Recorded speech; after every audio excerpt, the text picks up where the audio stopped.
Shalom, meus irmãos, aqui é o irmão Gelson.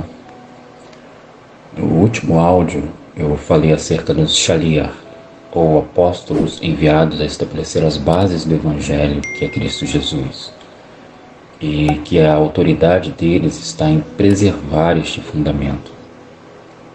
Falei também que hierarquia e ordem são coisas diferentes. Nós podemos ter níveis de autoridade, como podemos ter âmbito de ordenança, ou para melhor compreensão, limites de ordem.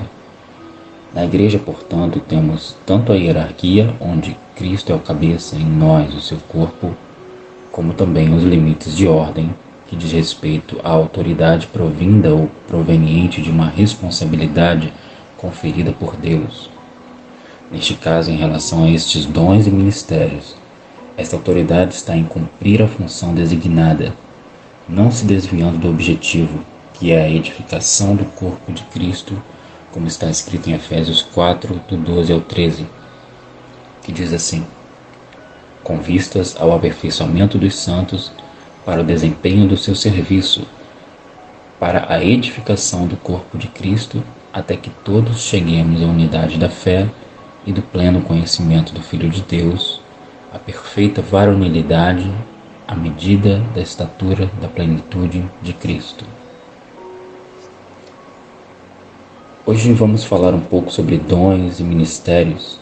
Eu separei alguns textos que a gente está lendo e verificando nas Escrituras. E esse estudo, irmãos, foi feito com muito labor e entre muitas dificuldades durante esse fim de semana. Porque o Espírito do Senhor me constrangiu a falar sobre isso à igreja. E é um estudo muito rico. Eu espero que os irmãos possam ouvir com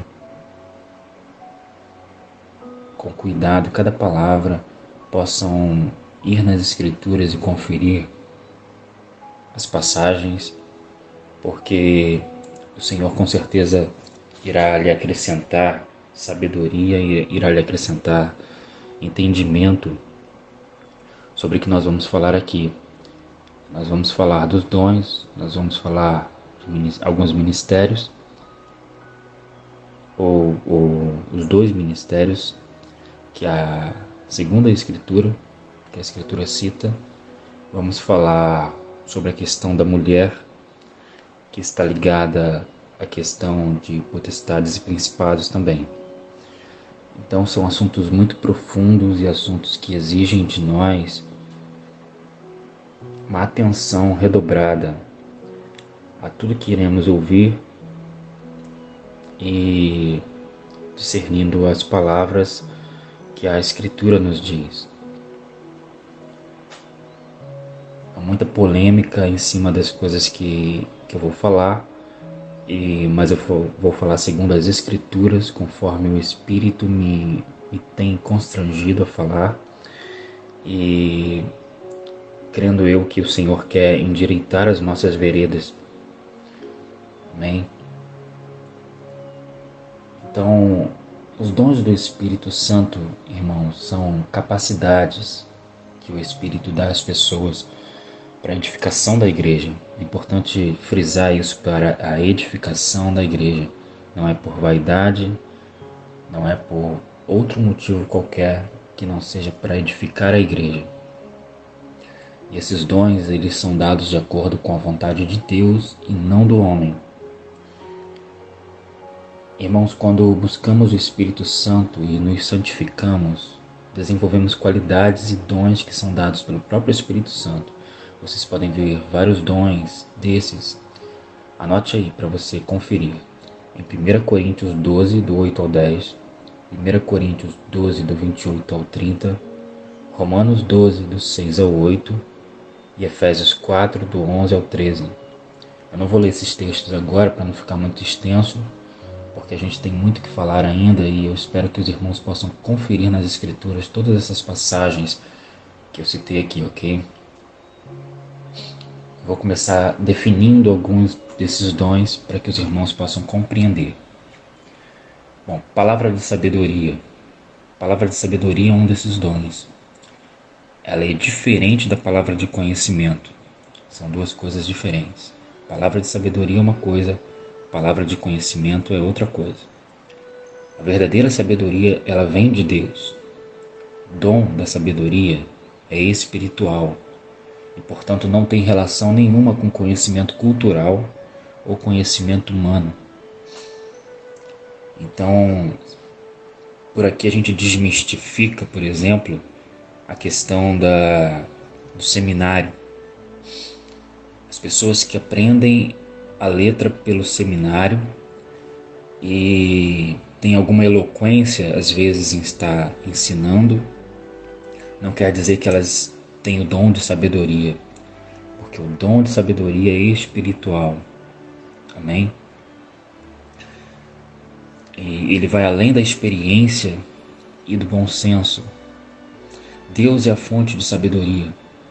E quem é humilde de coração recebe a direção, recebe essa instrução do Todo-Poderoso. A palavra de sabedoria, você pode conferir, ela é citada em Provérbios 2, versículo 6. Bom, palavra de conhecimento é quando o Espírito Santo ajuda a compreender e explicar assuntos espirituais. O conhecimento pode ser compreendido como ciência ou dom da ciência. Não a humana, mas a capacidade de acumular experiência através do Espírito Santo. Por exemplo, quando José interpreta o sonho de Faraó, ele estava exercendo o dom da ciência ou uma palavra de conhecimento. O dom da palavra de conhecimento. Esse dom ele é citado em Isaías 33, no versículo 6. Irmãos, vocês, se a minha voz estiver meio arrastada, me desculpe porque eu estou meio resfriado hoje. Mas o Senhor falou tão forte comigo e tem tantas coisas tentando evitar que esse estudo vá ao ar, que vocês possam ouvir esse estudo. Mas, pela graça de Deus, esse estudo vai chegar até vocês.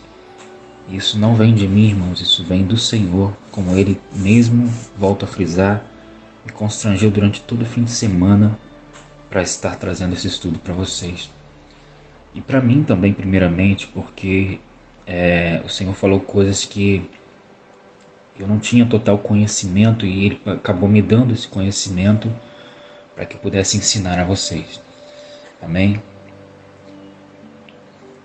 Então, falamos da palavra de sabedoria, falamos da palavra de conhecimento. Temos também um dom que é a fé. A fé é um dom. Todos que aceitaram Jesus como seu Salvador têm esse dom. Mas algumas pessoas têm uma fé especialmente forte. A fé, ela deve ser a base de todo cristão. Ela pode ser desenvolvida, isso é importante dizer, porque a nossa fé, ela precisa, não só deve, como a gente, ou melhor, não só pode, como deve ser desenvolvida. E a própria palavra recomenda isso, diz isso para nós, que nós temos que desenvolver a nossa fé. E ela e esse desenvolvimento ele se dá através das experiências que a gente tem com o Senhor, através de nós procurarmos conhecer a palavra de Deus, através de nós procurarmos colocar em prática essa palavra, ouvindo e praticando, né? A palavra de Deus diz que a fé vem pelo ouvir, mas quando diz que vem pelo ouvir, é o princípio. Nós ouvimos e praticamos, e então a fé é desenvolvida em nós. Ela chega em nós e é desenvolvida. Amém? Através do crescimento da nossa fé, nós podemos gerar grandes frutos. Esse dom ele é citado em Lucas 17:6, em Efésios 2, do 8 ao 9. Eu estou citando algumas passagens, não todas, só para os irmãos poderem conferir e ver que o que está sendo dito é de acordo com as Escrituras. Amém? Bom, temos o dom da cura também. Deus dá poder para curar doentes de forma milagrosa, né? O dom da cura não atua somente na parte física, irmãos, mas também na área psicológica e espiritual, como na libertação, por exemplo. Esse dom é citado em Mateus 10:8.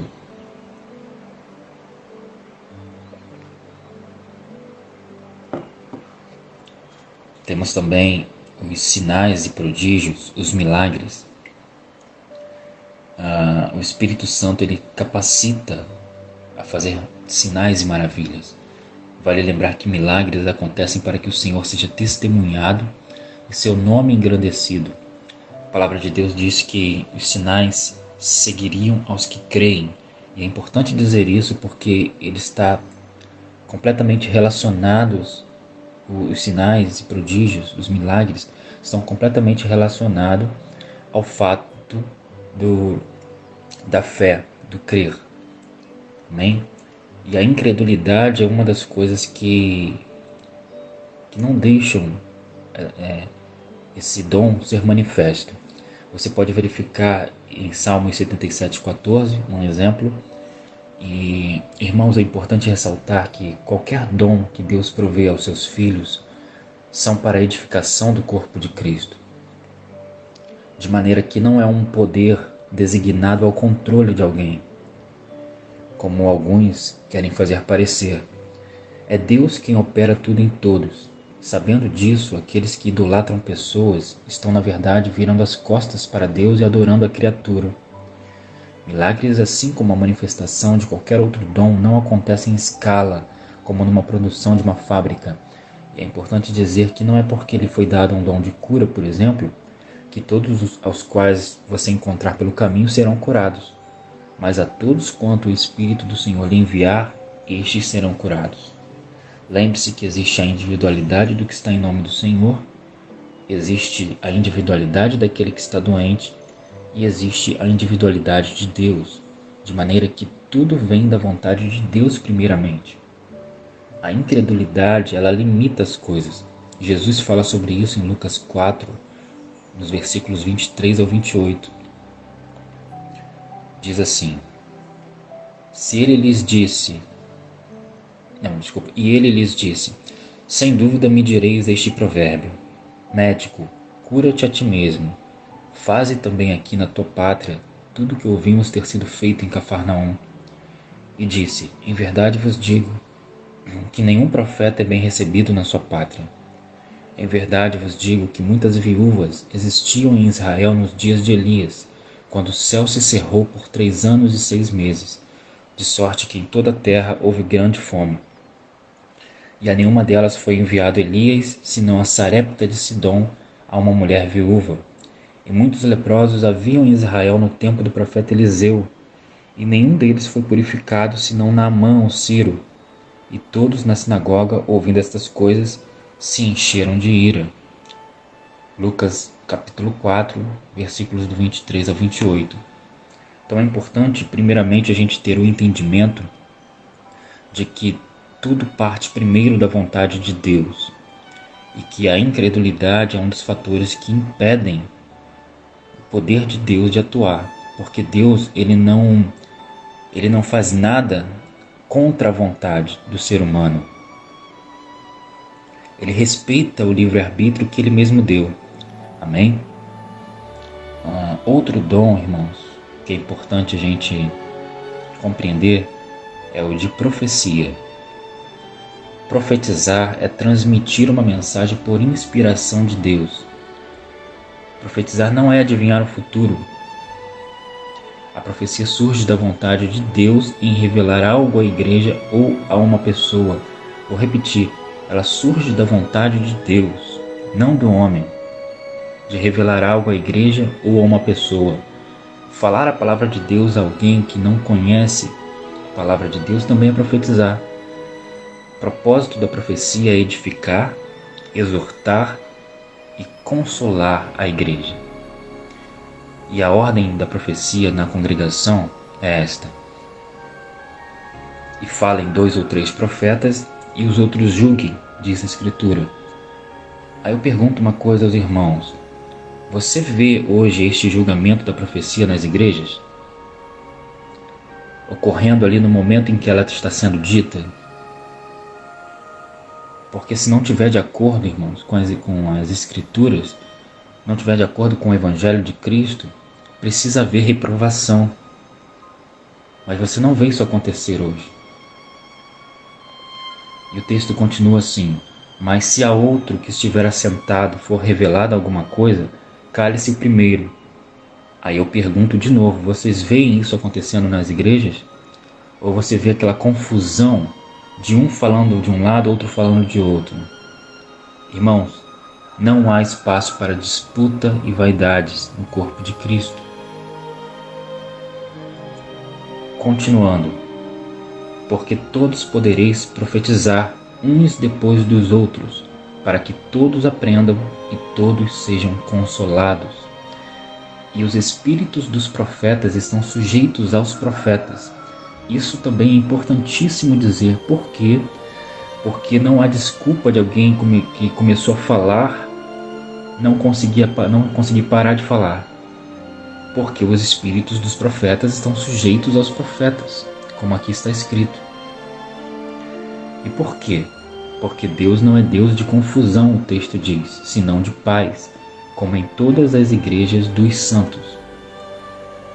Então, por aí vocês vão conseguir identificar aonde é Deus falando, aonde é o homem na sua vaidade.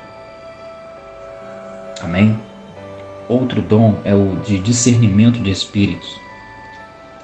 Discernir espíritos é entender se uma mensagem vem de Deus ou não. O discernimento, irmãos, é muito importante para impedir a igreja de cair no engano. E eu particularmente já testemunhei um engano grotesco.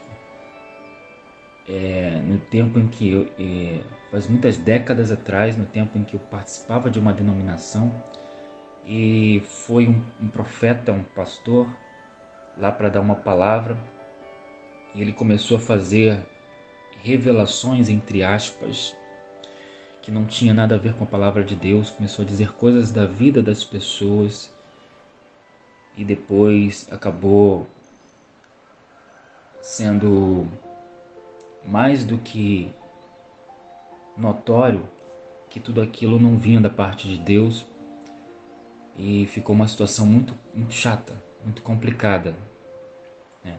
Até para o próprio pastor, que deveria estar guardando a igreja através desse dom, através do dom de discernimento de espíritos, que ele não exerceu, desde o momento em que ele resolveu chamar essa pessoa, sem ter esse discernimento, sem ter essa avaliação.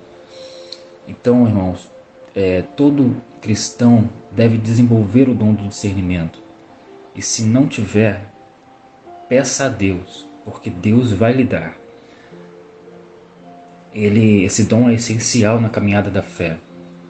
Você pode conferir ele em 1 Coríntios, no capítulo 2, do 14 ao 16. A variedade de línguas. Falar em línguas que você não conhece. Porque se você falar em línguas que você conhece, não há necessidade do Senhor de tomar em outra língua para falar alguma coisa. Porque é tudo inteligível, é tudo passando uma mensagem. Embora você não conheça aquela língua, mas você vai entender o que Deus está falando. O dom de línguas está diretamente ligado ao dom da interpretação de línguas. Porque o objetivo principal desse dom, é edificar a si mesmo. Por isso que eu disse que você vai entender o que Deus está falando. O objetivo do dom de línguas é edificar a si mesmo. Mas havendo uma interpretação, ou seja, havendo alguém com dom de interpretação de línguas, a igreja também pode ser edificada por este dom. Porém, o propósito é ser um sinal para os infiéis. O dom de línguas é um sinal para os infiéis, ao contrário da profecia, que é um sinal para os fiéis. Amém? Nós podemos ver isso em 1 Coríntios 14, no versículo 4, 1 Coríntios 14, no versículo 22, e 1 Coríntios 14, no versículo 27. Anote aí. Como diz Pedro em sua segunda epístola, no capítulo 1, versículo 3, está escrito assim: visto como, pelo seu divino poder, nos têm sido doadas todas as coisas que conduzem à vida e à piedade, pelo conhecimento completo daquele que nos chamou para a sua própria glória e virtude. Amém? De maneira que, olhando para Cristo, irmãos, nós devemos procurar seguir o seu exemplo, servir e prestar ajuda à igreja e a outras pessoas quando precisam, mesmo que elas não estejam na igreja. Ensinar também, que é a capacidade para explicar bem a palavra de Deus, ajudando as pessoas a crescer espiritualmente. E para isto o Senhor levantou alguns para mestres. Dar ânimo e encorajar outras pessoas na hora certa, com as palavras certas, pela inspiração do Espírito Santo, porque só Deus sabe o que essas pessoas estão passando, e se nós tivermos a empatia de nos colocar no lugar delas, nós vamos conseguir pelo Espírito sentir o que elas estão sentindo, e nós vamos poder dar ânimo a elas e encorajá-las. Nós podemos também, no corpo de Cristo, contribuir com recursos e generosidade para que ninguém passe necessidade em nosso meio. Isso, além de ser vergonhoso para nós, isso fere o Espírito, isso entristece o Espírito de Deus. Aliás, a generosidade é um dom que combate a avareza e a ganância. É um dom que combate a avareza e a ganância, que são espíritos que atuam no mundo.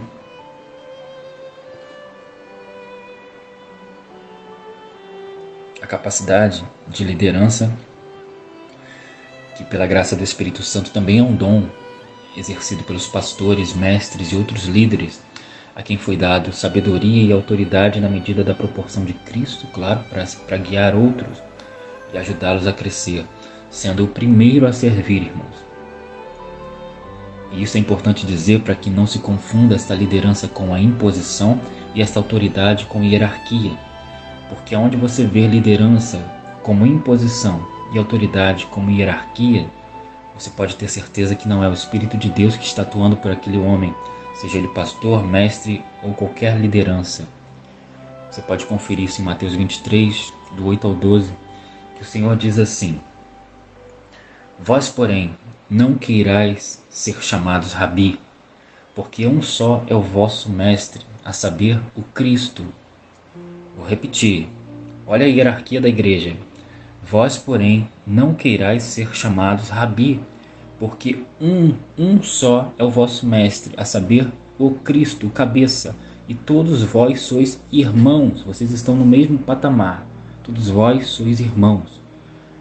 Portanto, até o que ensina não deve ser chamado de mestre, irmãos, porque ele não ensina de si mesmo, mas de Deus que lhe deu a sabedoria. E prossegue o Senhor dizendo: E a ninguém na terra chameis vosso Pai, porque um só é o vosso Pai, qual está nos céus. Aqui o Senhor não está falando do nosso Pai progenitor, mas daqueles que se intitulam pais de tudo que Deus provê. Está falando em relação à igreja. Como a expressão, por exemplo, os pais da igreja. Você já deve ter ouvido falar disso, dos homens santos que do primeiro século que foram martirizados. Foram homens santos, mas colocaram esse título de os pais da igreja como se algo viesse deles e não de Deus, porque tudo vem de Deus, irmãos. E até mesmo hoje, o termo Papa, por exemplo, que quer dizer pai em italiano, e é um título que atribui às obras humanas também uma honra que não lhe compete. Então, prosseguindo o texto de Mateus, o Senhor segue dizendo assim: Nem vos chameis mestres, porque um só é o vosso mestre, que é o Cristo. Então, aquele que tem o dom de ensinar, não se chame mestre, porque um só é o vosso mestre, que é o Cristo. Porque ao se chamar mestre, ele está dizendo que tudo aquilo que ele ensina vem dele mesmo, e na verdade não vem dele, vem de Deus, vem do cabeça, vem de Cristo.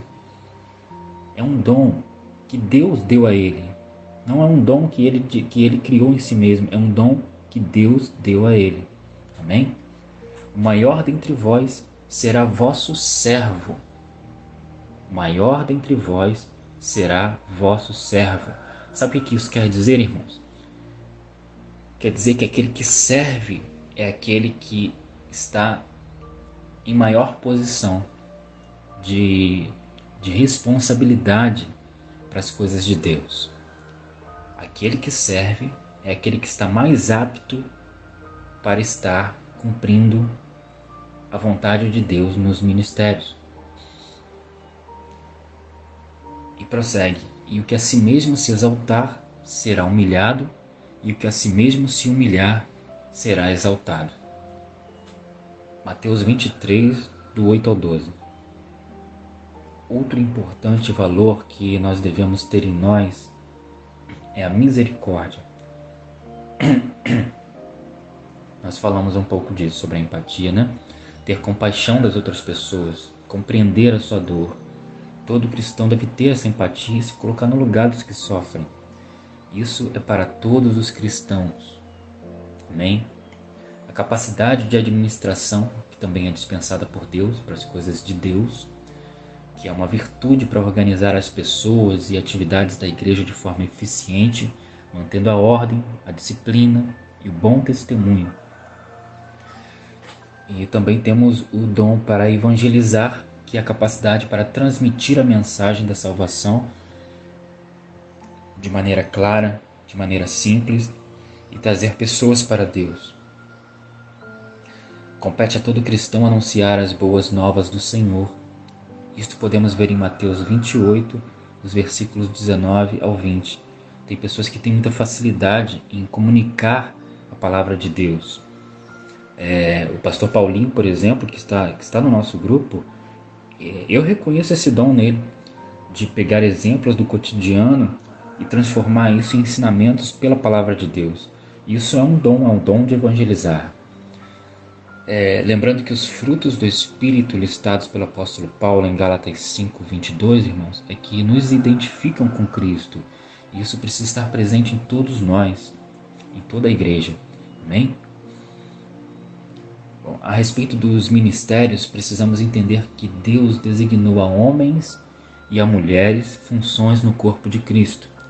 Agora nós vamos entrar num assunto polêmico, mas é importante falar porque é o que mais o Senhor me constrangeu nesse fim de semana, por conta dos desajustes em que a casa de Deus, e eu digo casa de Deus, as congregações se encontram.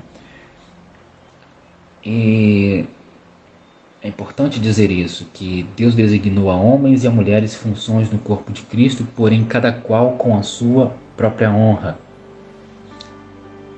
É importante dizer também que não há diferenciação de homem e mulher na dispensação dos dons. Não há diferenciação de homem e mulher na dispensação dos dons, mas há uma diferença no desempenho de tais dons. Homem e mulher podem ter, por exemplo, o dom de ensinar, porém o Senhor não designou a mulher para conduzir uma congregação. Nós vamos ver isso na palavra. Nós vamos entender isso melhor daqui a pouco, porque há uma grande confusão sobre esse assunto, e isso diz respeito à família e à igreja como um todo, e isso está relacionado também a principados e potestades, mas nós precisamos entender ainda algumas coisas antes de entrar nesse pormenor. Amém? Uma das coisas que alguns não sabem é que as palavras pastor, bispo e presbítero descrevem uma mesma função no corpo de Cristo. Uma mesma função, de homens que servem em congregações locais cuidando do rebanho de Deus. Nós podemos ver isso aqui em Atos 20:17, que nós vamos ler agora, que diz assim: de Mileto, Paulo mandou chamar os presbíteros da igreja de Éfeso. A palavra presbítero aqui também pode ser traduzida por anciãos. Outro texto agora associando presbítero a pastor, é 1 Pedro 5, do 1 ao 4. Vai conferindo aí. Portanto, apelo para os presbíteros que há entre vocês, e o faço na qualidade de presbítero como eles e testemunha dos sofrimentos de Cristo, como alguém que participará da glória a ser revelada. Pastoreiem o rebanho de Deus que está aos seus cuidados. Está falando aqui para os presbíteros. Pastoreiem o rebanho de Deus que está aos seus cuidados. Olhem por ele, não por obrigação, mas de livre vontade, como Deus quer. Não façam isso por ganância, mas com o desejo de servir. Não hajam como dominadores dos que lhe foram confiados, mas como exemplos para o rebanho. Quando se manifestar o Supremo Pastor, Cristo, vocês receberão a imperecível coroa da glória. Aqui foi Pedro falando, amém? E bispo vem da palavra grega episcopos, que quer dizer supervisor ou superintendente. Em 1 Pedro 2,25, por exemplo, essa palavra se refere ao próprio Senhor, quando diz assim: pois vocês eram como ovelhas desgarradas, mas agora se converteram ao pastor e bispo de suas almas. 1 Pedro 2,25. Em várias outras passagens usam essa palavra para descrever a responsabilidade de homens escolhidos para guiar os discípulos de Cristo no seu trabalho na igreja, na congregação. Amém?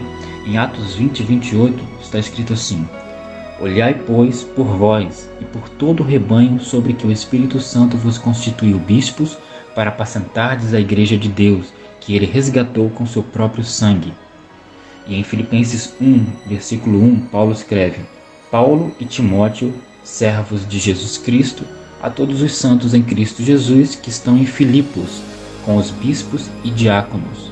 Bispos e diáconos. Bispos que também são os presbíteros, que também são os pastores, e diáconos, que é a segunda função ministerial. Amém? E essas várias palavras identificam as mesmas funções, os mesmos servos, mas cada palavra tem seu próprio significado. Essas variações de sentido ajudam para mostrar aspectos diferentes do trabalho dos homens que cuidam de uma congregação. Pastor, por exemplo, é uma palavra comum na Bíblia. Frequentemente se refere aos pastores de ovelha. Nas Escrituras, pessoas responsáveis pelos rebanhos. Esses homens protegiam, guiavam e alimentavam as ovelhas. O Espírito Santo usou esta palavra várias vezes no Antigo Testamento num sentido figurativo, associando o ofício do pastor de ovelhas com o ofício do cuidado para com o rebanho de Deus, descrevendo aqui guias espirituais. Deus é chamado de pastor desde a época dos patriarcas. Você pode ver isso em Gênesis capítulo 49, do versículo 24 ao 25. No próprio Salmo 23, descreve o Senhor como pastor do seu servo fiel. O autor era um pastor de ovelhas na sua juventude. E ali está descrito o carinho e a proteção de Deus para com seus seguidores. Moisés também descreveu o homem escolhido para guiar o povo como pastor em Números 27:17. Mas infelizmente nem todos os pastores são bons. Mas Deus condena fortemente os pastores egoístas que devoravam o rebanho de Israel. Isso você pode ver em Ezequiel 34, do 1 ao 10. E isso é uma prefiguração também para os nossos dias. No Novo Testamento, homens qualificados devem pastorear o rebanho, a congregação do Senhor. Nós podemos ver isso em 1 Timóteo, no capítulo 3, do 1 ao 7, em Atos 20, nos versículos 28 ao 35, e em 1 Pedro, capítulo 5, dos versículos 1 ao 3. Vá anotando para você poder conferir em casa com as Escrituras. Amém? Presbítero. Presbítero também é traduzido por ancião em algumas versões e descreve alguém de idade mais avançada. A palavra é usada na Bíblia para identificar alguns dos líderes entre os judeus. No livro de Atos e nas epístolas, os homens que pastoreavam e supervisionavam as igrejas locais foram frequentemente chamados de presbíteros. A gente pode ver isso em Atos 11:30, Atos 14:23, Atos 15, versículos 2, 4, 6, 22, 23, 1 Timóteo 5, do 17 ao 19, Tito 1, versículo 5, 1 Pedro capítulo 5, versículo 1, 2 João capítulo 1, e por aí vai. Tem muitas passagens que vão falar sobre isso e já citei várias aqui para os irmãos poderem checar aí nas Escrituras, amém?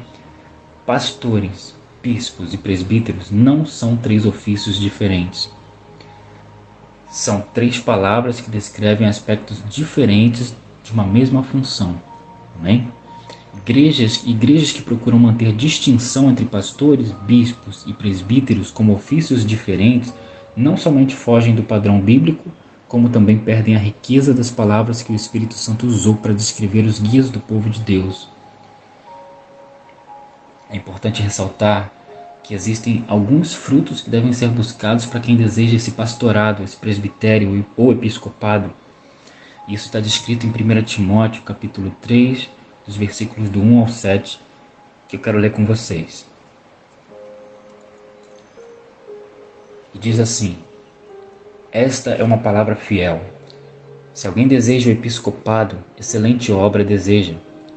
Convém, pois, que o bispo seja irrepreensível, marido de uma mulher. Foi necessário que Paulo escrever isso nessa carta a Timóteo, irmãos, porque eles vinham de um contexto judaico, em que ter várias esposas era permissivo. Então ele colocou marido de uma mulher, mas isso nem precisaria ser dito nos dias de hoje para nós. Nós temos plena consciência disso. Vigilante, sóbrio, honesto, hospitaleiro, apto para ensinar, não dado ao vinho, não espancador. Não dado ao vinho, irmãos, não quer dizer que você não possa colocar uma gota de vinho na sua boca, não possa tomar vinho. Até na Santa Ceia, às vezes a gente pode usar o próprio vinho. Mas aqui está dizendo não dado ao vinho. Você não deve ter esse hábito de tomar vinho ou tomar outra bebida alcoólica qualquer, porque isso tira a sua responsabilidade de consciência, isso ofusca a sua percepção e dá lugar à carne. Você começa a falar, vai falar coisas que não convém, você vai fazer coisas que não convém, e até coisas pelos quais você está lutando contra a sua própria carne para não fazer. Você não vai ter controle sobre a sua carne e você vai acabar fazendo. Amém? Então é nesse sentido que está dizendo, e é importante a gente dizer isso. E por que a gente não faz? Para guardar a consciência dos irmãos. Porque tem muitos que vêm, que vieram de lutas contra o alcoolismo, e na medida em que você toma um gole de vinho, ainda que você não seja dado ao vinho, você está dando na cabeça daquele que veio do alcoolismo uma permissividade para ele também fazer o mesmo. E como ele está já mais fraco, ele está lutando contra isso, é muito mais fácil ele cair no erro novamente, ele reincidir. Então por isso nós temos essa abstinência das coisas que nos fazem andar à beira do abismo. Amém? Então, voltando ao texto, não espancador, é claro, né, irmãos? Não cobiçoso de torpe ganância, mas moderado, ou seja, equilibrado. Não contencioso, ou seja, não pode ser aquela pessoa que vive buscando briga com as outras, buscando contenda. E não avarento, aquele que ama o dinheiro, que governe bem a sua própria casa, tendo seus filhos em sujeição com toda modéstia. É claro que você cria os seus filhos de acordo com os padrões que Deus lhe deu, mas vai chegar um momento em que eles terão a sua própria consciência formada e começarão a fazer escolhas de vida.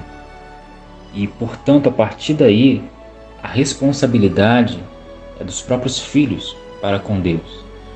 Mas aqui está dizendo, porquanto eles estão sob a nossa tutela, os nossos filhos devem ser bem governados por nós, em sujeição com toda modéstia. Amém? Porque se alguém não sabe governar a sua própria casa, terá cuidado da igreja de Deus? Não neófito, que significa novo na fé, ou seja, o bispo, o pastor, aquele que é chamado para o pastorado, não pode ser novo na fé, e não é pela eloquência no falar, não é pelo jeito de desenvolver uma ideia que vai fazer ele ser apto a ser um pastor. Você tem que olhar todos esses requisitos. Isso é o que a palavra de Deus diz. Todos esses requisitos têm que ser levados em consideração. E ele não pode ser novo na fé, para que, ensoberbecendo-se, diz a Escritura, não caia na condenação do diabo. Convém também que tenha bom testemunho dos que estão de fora, para que não caia em afronta e no laço do diabo. E aí a gente precisa checar os testemunhos com várias fontes, porque é lógico, todo mundo tem aquelas pessoas que não gostam delas. Mas o testemunho aqui está dizendo apurar em relação à comunidade, apurar em relação à família, apurar em relação a tudo isso, levar tudo isso em consideração. E aí você vai poder ter um panorama do caráter daquela pessoa que está sendo a candidata, né, a pastorear o rebanho de Deus, porque pastorear o rebanho de Deus é algo muito importante para Deus, é algo muito precioso, o rebanho de Deus. Amém?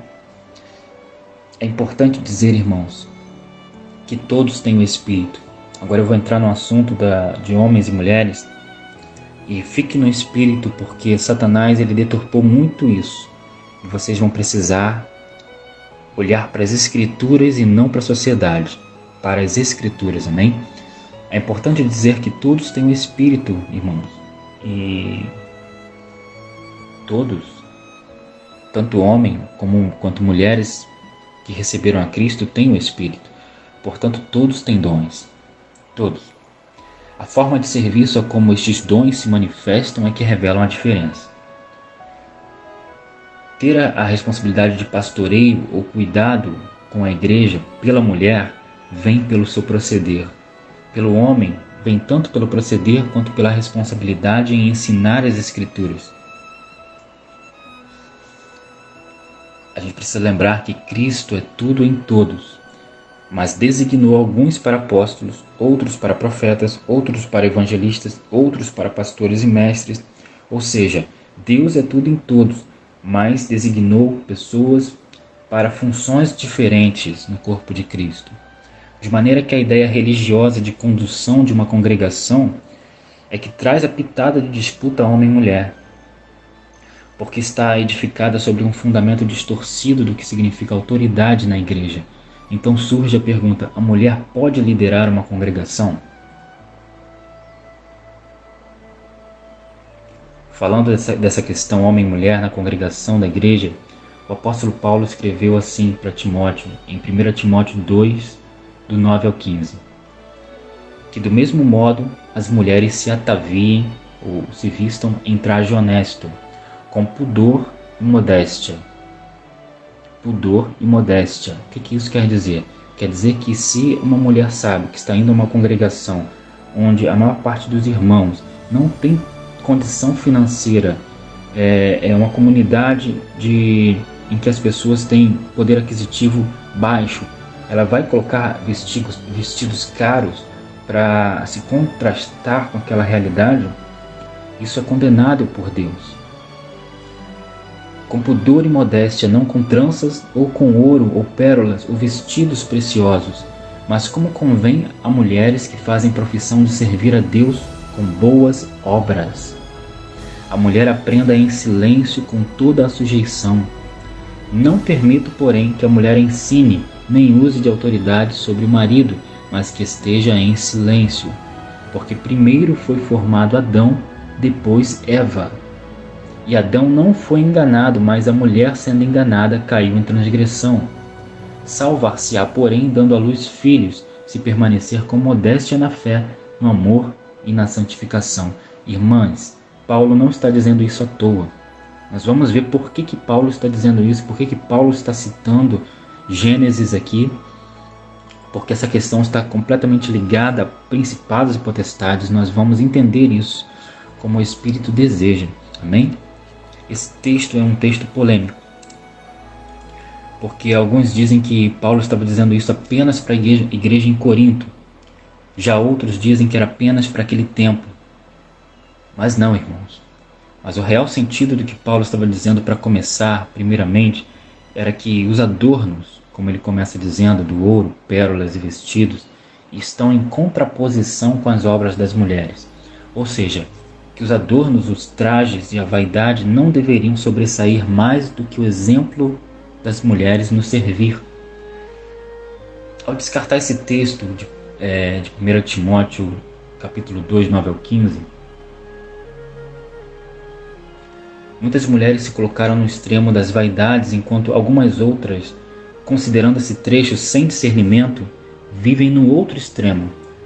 No extremo de não se cuidarem, se cobrirem com trajes exagerados, tentando passar uma ideia de santidade pelas vestes, ao invés de pelo proceder, como Paulo está instruindo. Então há dois polos aqui. né? Há as vaidosas e há aquelas que fizeram das suas vestes uma ideia de santidade, né? Como se a santidade viesse pelas roupas. E tanto o primeiro polo quanto o segundo polo estão completamente equivocados, porque o equilíbrio disso são as obras que as mulheres praticam. Amém? Isto porque é exemplo dos tempos modernos, onde se puxam cadeiras para autoridades no mundo e honra-se mais a uns que têm boa condição financeira do que a outros que não têm nada. O verdadeiro motivo pelo qual se deveriam honrá-las era pelas boas obras dessas mulheres e não a estética e riqueza dos adornos. E antes de falar sobre a mulher aprender em silêncio com toda a sujeição e não ensinar nem usar de autoridade sobre o marido, eu quero esclarecer que esse assunto aparece em 1 Coríntios capítulo 14, do 34 ao 36, também, que diz assim: As vossas mulheres estejam caladas nas igrejas, porque não lhes é permitido falar, mas estejam sujeitas. A palavra-chave aqui é essa, sujeitas, como também ordena a lei.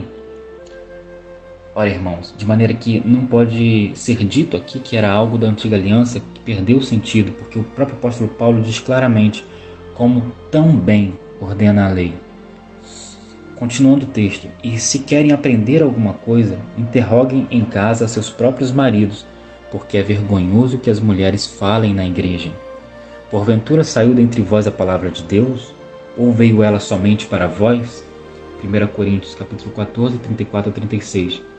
Paulo entendeu que havia uma ordem na maneira que Deus dá a sua direção à humanidade, que ele deu as instruções a Abraão e Abraão a Sara, deu instruções a Isaac e Isaac a Rebeca, deu instruções a Jacó e Jacó a Raquel. E essa ordem seguia o fluxo do Filho de Deus como cabeça da igreja, falando ao homem, cabeça da mulher, comunicando à igreja. De maneira que na congregação deveria-se cada qual manter-se em seu próprio chamado. Sendo assim, o pastoreio da mulher na congregação deveria vir do ensino pelo exemplo, sem ensinar doutrinas. Enquanto caberia ao homem na congregação ensinar as escrituras e vivendo, claro, em coerência com ela, o que veremos mais à frente. Amém? Mas ensinar também. Mas para provar que não era uma simples instrução do apóstolo Paulo aos Coríntios, como alguns dizem, que era somente para o povo em Coríntios, e isso vinha do apóstolo Paulo, alguns dizem assim, olha o que diz os versos 37 e 38. Se alguém cuida ser profeta ou espiritual, reconheça que as coisas que vos escrevo são mandamentos do Senhor. Mas se alguém ignora isto, que ignore. Parece até que Paulo já sabia que no futuro isso iria acontecer, né? Sendo assim, tais palavras não são uma opinião de Paulo, irmãos, mas mandamentos do Senhor. E como isso é mandamento do Senhor e não uma coisa de Paulo, Pedro também disse o mesmo. Vamos ver isso? 1 Pedro capítulo 3, do versículo 3 ao 7, que diz assim: O enfeite delas não seja o exterior, no frisado dos cabelos, no uso de joias de ouro, na compostura dos vestidos, mas o homem encoberto no coração. Está se referindo a Cristo, sendo revelado no incorruptível traje de um espírito manso e quieto, que é precioso diante de Deus, porque assim se adornavam também antigamente as santas mulheres que esperavam em Deus e estavam sujeitas aos seus próprios maridos, como Sara. Se Abraão é o pai da fé, Sara é a mãe da fé. Como Sara obedecia a Abraão, diz aqui, chamando-lhe Senhor, da qual vós sois filhas, fazendo o bem, e não temendo nenhum espanto. Por que ele está dizendo isso aqui? Isso está relacionado também ao que nós vamos ver mais à frente, por que a mulher tem que estar sujeita e por que isso tem a ver com principados e potestades. Amém? Igualmente vós, maridos, coabitai com elas com entendimento, dando honra à mulher como vaso mais fraco, como sendo vós os seus co-herdeiros da graça e da vida, para que não sejam impedidas as vossas orações. Tenha paciência, nós vamos entender por que Deus colocou a mulher sujeita ao homem e a relação que isto tem com os principados e potestades. Mas agora voltando a Timóteo 2, nos versículos 14 e 15, ele nos diz assim: porque primeiro foi formado Adão, depois Eva. E Adão não foi enganado, mas a mulher, sendo enganada, caiu em transgressão. Salvar-se-á, porém, dando à luz filhos, se permanecer com modéstia na fé, no amor e na santificação. Isso nos mostra que essas instruções é para a preservação da própria mulher. Para a preservação da própria mulher. Tenha visto que Satanás enganou Eva no Éden, e nos dando a informação de que o homem não foi enganado, mas agiu deliberadamente, pecando também contra o Senhor. Mas e quanto à salvação? Será que a mulher que não tem filhos não está salva? Para entendermos esse trecho e por que a mulher ficou sujeita ao homem, precisamos voltar ao início da criação. Vamos lá em Gênesis capítulo 3, do versículo do 1 ao 6, que está dito assim: Ora, a serpente era mais astuta que todas as alimárias do campo que o Senhor Deus tinha feito. E esta disse à mulher: É assim que Deus disse, não comereis de toda a árvore do jardim? E disse a mulher à serpente: Do fruto das árvores do jardim comeremos. Mas do fruto da árvore que está no meio do jardim, disse Deus: Não comereis dele, nem nele tocareis, para que não morrais. Então a serpente disse à mulher: Certamente não morrereis. Porque Deus sabe que no dia em que dele comerdes, se abrirão os vossos olhos, e sereis como Deus, sabendo o bem e o mal. E viu a mulher que aquela árvore era boa para se comer, e agradável aos olhos, e árvore desejável para dar entendimento, e tomou do seu fruto, e comeu, e deu também a seu marido, e ele comeu com ela. Juntando tudo isso, irmãos, podemos ver que o homem não foi enganado, mas a mulher foi enganada pela serpente. Mas o homem deliberadamente, ou seja, sabendo o que estava fazendo, seguindo a sua mulher, comeu o fruto proibido com ela. Em Gênesis capítulo 3, 14 ao 16 está dito assim: Então o Senhor Deus disse à serpente: Porquanto fizeste isto, maldita serás mais que toda a fera, e mais que todos os animais do campo. Sobre o teu ventre andarás, e pó comerás todos os dias da tua vida, e porei inimizade entre ti e a mulher, e entre a tua semente e a sua semente. Esta te ferirá a cabeça, e tu lhe ferirás o calcanhar. E a mulher disse: Multiplicarei grandemente a tua dor e a tua conceição. Com dor dará luz a filhos, e o teu desejo será para o teu marido, e ele te dominará. Gênesis 3, do 14 ao 16. Aqui está a sentença estabelecida por Deus à mulher: dores de parto e sujeição ao marido. A sujeição ao marido é uma sentença, irmãos, como ao homem também foi dada uma sentença. Mas reflita que se a mulher está sujeita a seu próprio marido, como ela está liberada por Deus a ensinar ao marido de suas irmãs? Mas ela pode e deve ensinar às crianças, aos jovens e até às suas irmãs. E ao homem disse o Senhor assim: essa foi a sentença do homem agora. E a Adão disse: porquanto destes ouvidos à voz de tua mulher, ou seja, você se colocou debaixo da autoridade dessa mulher, ou da influência dela, em desobedecer a Deus, mesmo sabendo que era desobediência a Deus. E comeste da árvore de que te ordenei, dizendo: não comerás dela, maldita é a terra por causa de ti. Com dor comerás dela todos os dias da tua vida, espinhos e cardos também te produzirá, e comerás a erva do campo. No suor do teu rosto comerás o teu pão, até que te tornes a terra, porque dela foste tomado, porquanto és pó, e em pó te tornarás. Gênesis capítulo 3, do 17 ao 19. Então nós vemos na carta de Paulo e na epístola de Pedro que Deus preserva a mulher de outros enganos, colocando-a em submissão ao marido e evitando que ela ensine doutrinas na congregação, o que não significa que ela não possa exercer os seus dons, mas estes responsáveis pela igreja local eram todos homens, por uma razão de limite de ordem ou ordenança de Deus. Em Efésios 3:10, temos uma melhor compreensão do motivo pelo qual foi dada esta proibição. Diz assim: para que agora, pela igreja, a multiforme sabedoria de Deus seja conhecida dos principados e potestades nos céus. Quando a igreja está congregada, irmãos, os anjos, que são os principados e potestades no céu, eles são espectadores, eles são uma nuvem de testemunhas, pois desejam conhecer a multiforme sabedoria de Deus que o Espírito revela pela palavra de Deus, que é ministrada através dos dons. Lembre-se que os anjos que não caíram em pecado não sabem o que é ser redimido. Eles não sabem. Como os seres humanos que todos nós sabemos, porque fomos salvos quando cremos em Jesus. E os anjos que caíram em pecado jamais terão a chance de receberem perdão, portanto também não sabem o que é remissão. Os anjos que hoje assistem os redimidos congregados em um corpo, eles viram a mulher no Éden sendo enganada por Satanás.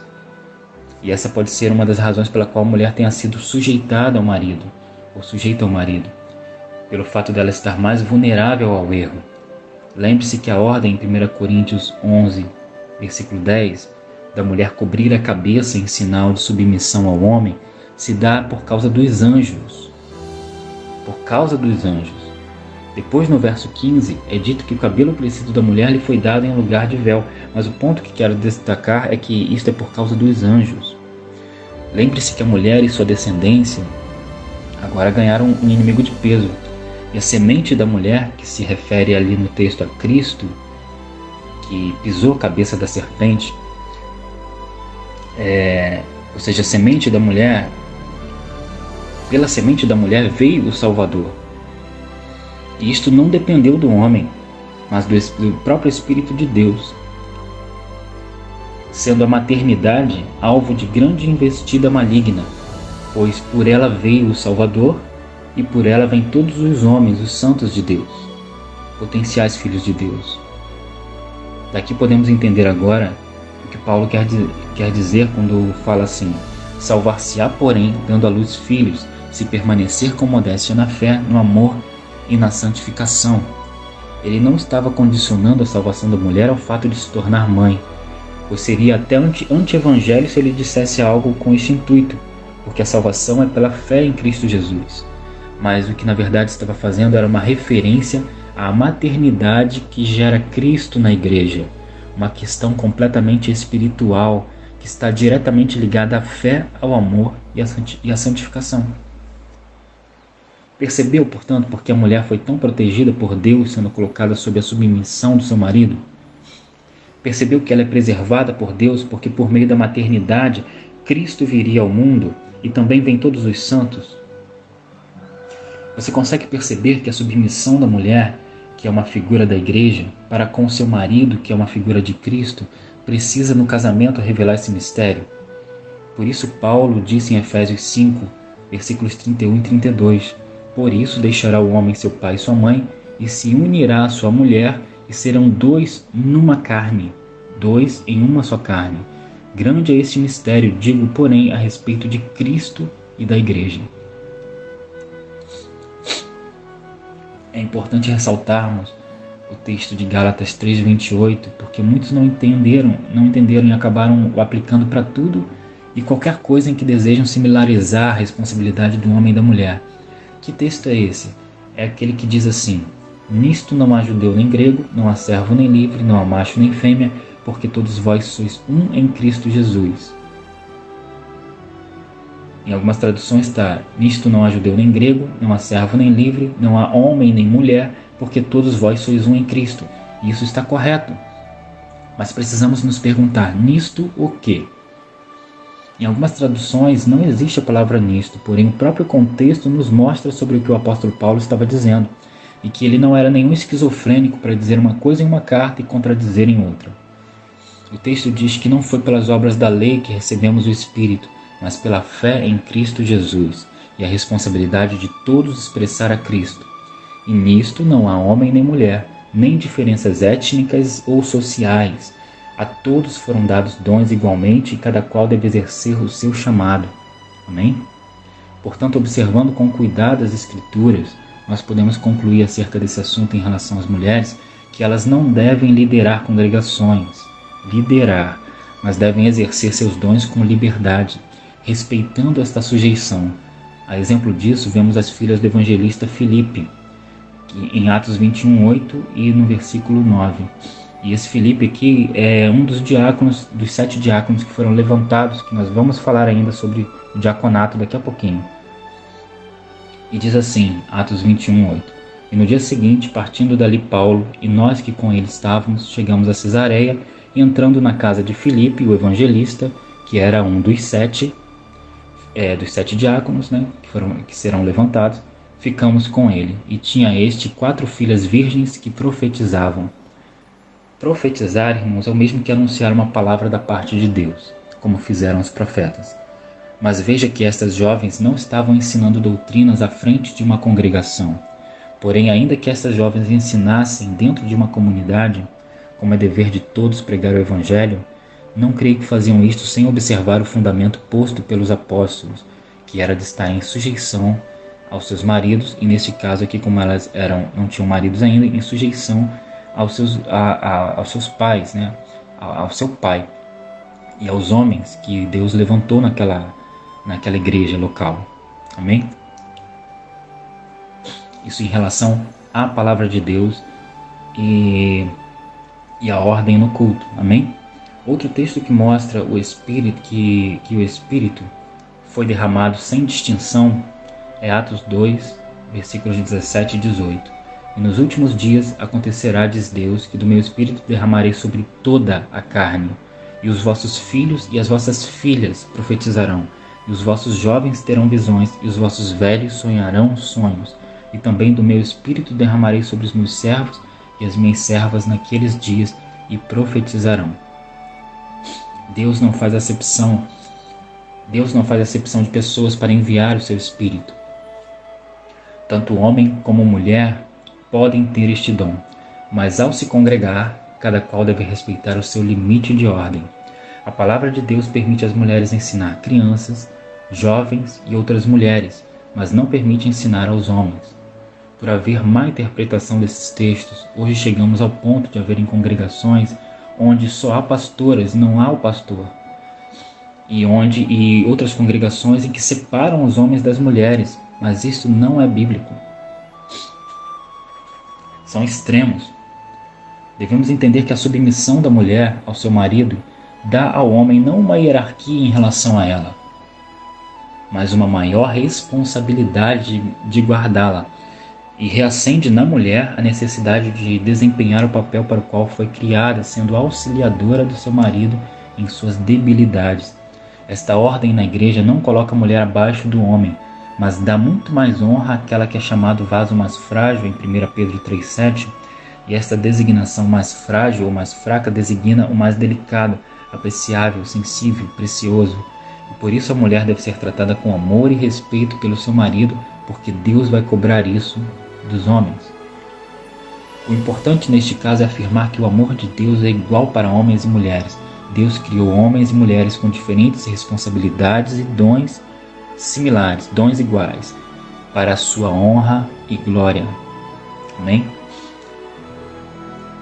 Mas o que impera hoje na sociedade é um espírito que vem através de um movimento chamado feminismo, que é maligno e perigoso, porque desfigura a mulher como Deus a criou, a expõe à vontade dos principados e potestades e despreza sua honra, ignorando os mandamentos de Deus.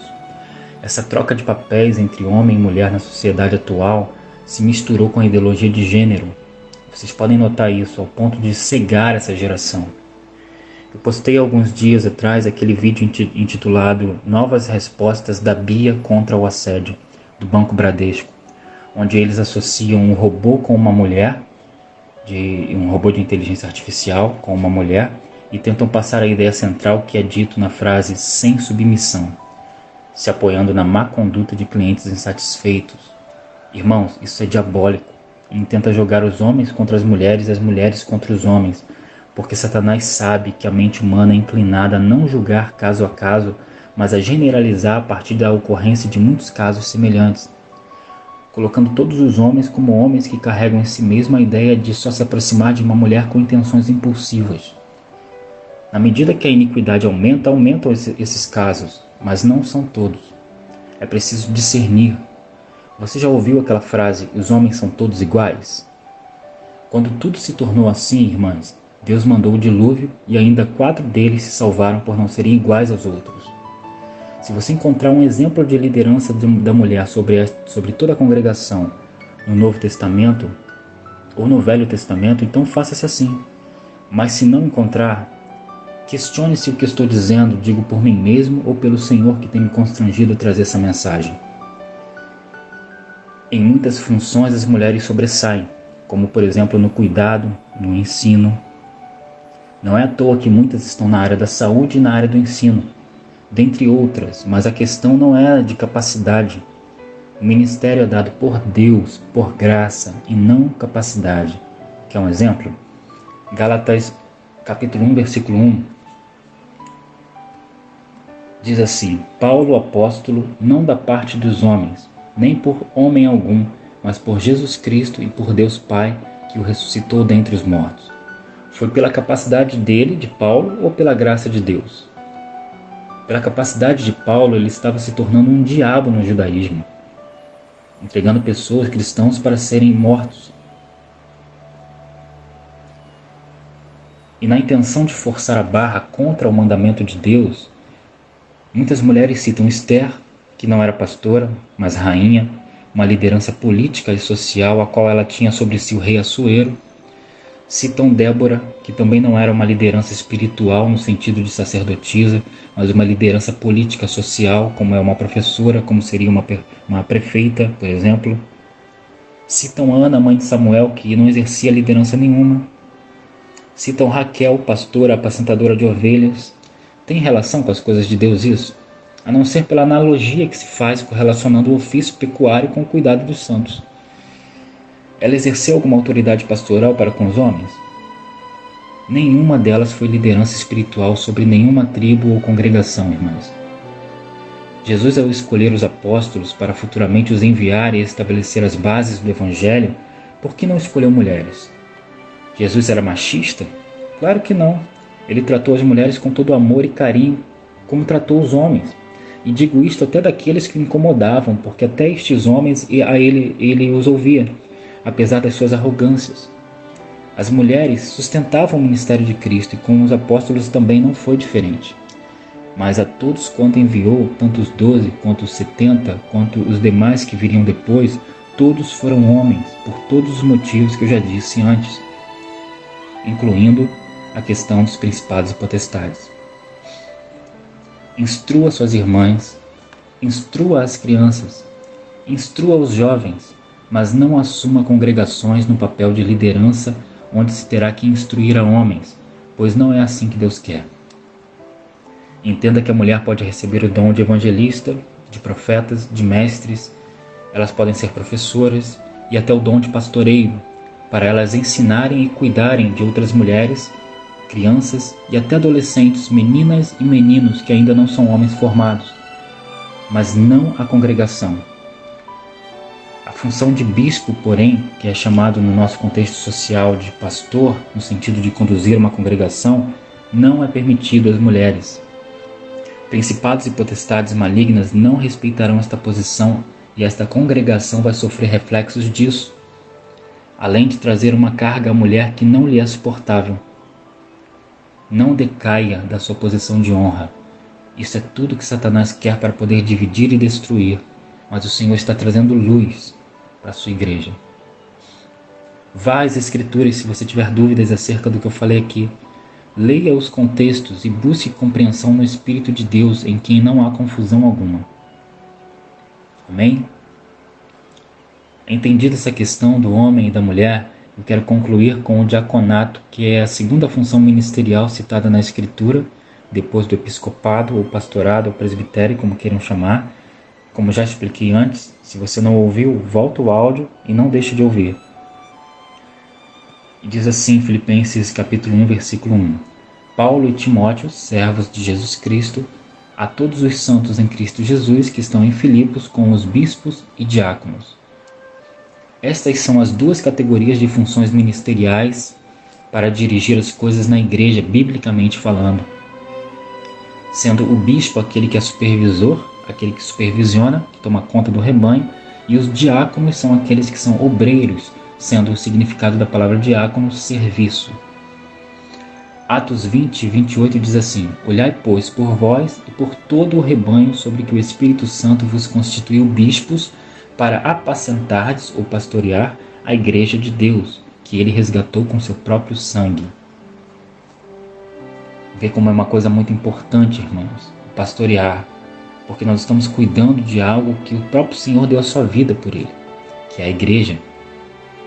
Então, depois de os apóstolos terem lançado o fundamento que é Cristo Jesus e estabelecido igrejas, eles separaram alguns homens para serem bispos e apacentar as igrejas em suas regiões. Depois disso, eles levantaram diáconos, que é a segunda função ministerial de suma importância, que se reduziu em nossos dias a porteiros, como algumas pessoas pensam. Mas não, diáconos, pela Escritura, são homens dedicados aos serviços na congregação que são cheios de sabedoria. Vejamos Atos 6, que diz assim: Ora, naqueles dias, crescendo o número dos discípulos, houve uma murmuração dos gregos contra os hebreus, porque as suas viúvas eram desprezadas no ministério cotidiano. E os 12, convocando a multidão dos discípulos, disseram: Não é razoável que nós deixemos a palavra de Deus e sirvamos as mesas. Escolhei, pois, irmãos, dentre vós, 7 homens de boa reputação, cheios do Espírito Santo e de sabedoria, aos quais constituamos sobre este importante negócio. Veja a ênfase no serviço de diaconato sendo tratado pelos apóstolos como um importante negócio. E que negócio era este? O ministério cotidiano, de observar no dia a dia se havia alguém necessitado, por exemplo. Mas haviam critérios na escolha desses homens. Continuando, o texto diz assim: Mas nós perseveraremos na oração e no ministério da palavra. Ou seja, todo bispo tem que ter uma vida de oração e no ministério da palavra para poder ensinar corretamente. E este parecer contentou a toda a multidão, e elegeram Estevão, homem cheio de fé e do Espírito Santo, e Filipe, lembra de Filipe que nós falamos das 4 filhas dele? E Prócoro, e Nicanor, e Timão, e Pármenas, e Nicolau, prosélito de Antioquia, e os apresentaram ante os apóstolos, e estes, orando, lhe impuseram as mãos. Esta foi a origem do diaconato. Eles foram separados e cumpriram todos os requisitos e foram apresentados aos apóstolos, que lhes impuseram as mãos, tal como Moisés fez com Arão e depois fez com seu filho Eleazar, impondo-lhes as mãos para quê? Para que toda a congregação entendesse e que eles pudessem ter autoridade no âmbito de suas funções na congregação. Amém? Em 1 Timóteo 3, vemos que os mesmos critérios dados aos bispos são repetidos aos diáconos. Por quê? Porque futuramente um diácono que servisse bem poderia ser separado como bispo. E diz assim 1 Timóteo 3, a partir do verso 8. Da mesma sorte, os diáconos sejam honestos, não de língua dobre. O que é língua dobre? É aquele que diz uma coisa e faz outra.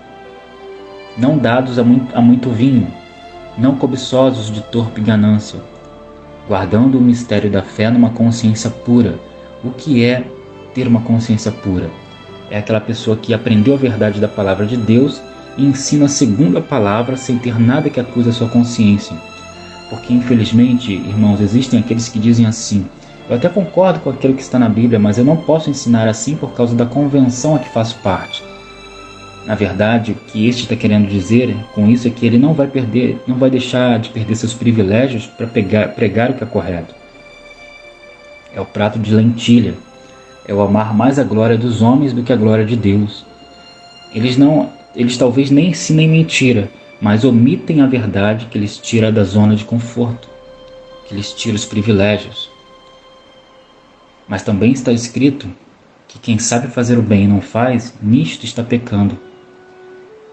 E o texto continua: e também estes sejam primeiro provados, depois sirvam se forem irrepreensíveis. Ou seja, eles precisam passar por um período probatório onde os bispos, pastores ou presbíteros, como queiram chamar, deverão estar observando eles. Se ele for provado e aprovado, então eles poderão servir. Este cuidado é para com a igreja do Senhor, preciosa aos olhos do Senhor. Pela falta disso hoje, irmãos, muitos obreiros dão trabalho à igreja. Estão metidos em escândalos e coisas do tipo porque não foi observado esse critério. Querendo viver da obra por causa do dinheiro, por serem gananciosos e não tendo compromisso com a verdade, mas com suas próprias instituições. Por isso falam o que o povo quer ouvir. Mas o que está dito é o contrário, que nos últimos tempos muitos teriam comichões nos ouvidos porque não suportariam a sã doutrina. O sucesso ministerial, irmãos, não está no número de pessoas numa congregação, nem no tamanho do templo. Preocupe-se, você que é bispo, pastor, preocupe-se apenas com o legado na fé que devemos deixar para aqueles que virão, porque é o Senhor quem acrescenta, não é o homem. É o Senhor quem acrescenta ao rebanho. Amém? E só para concluir, irmãos, vamos ler 1 Timóteo capítulo 3, dos versículos 11 ao 13, que diz assim: da mesma sorte as esposas sejam honestas, não maldizentes, não dadas à fofoca, que quer dizer isso, sóbrias e fiéis em tudo que já foi falado antes como requisitos aos diáconos. Os diáconos sejam maridos de uma só mulher. Creio que isso não tem mais nem que ser lembrado em nossa atual consciência, porque aqui foi posto para homens que vinham de uma cultura judaica de ter algumas esposas. E governem bem a seus filhos e suas próprias casas, porque os que servirem bem como diáconos adquirirão para si uma boa posição e muita confiança na fé que há em Cristo Jesus. Amém. Bem, irmãos, espero que tudo que foi dito tenha total proveito no coração de vocês, porque tudo foi elaborado à luz das Escrituras para dar entendimento em tempos de apostasia. Que o Senhor te ilumine e você possa despontar como uma luz na escuridão, uma luz que não se apaga jamais. Shalom Adonai a todos.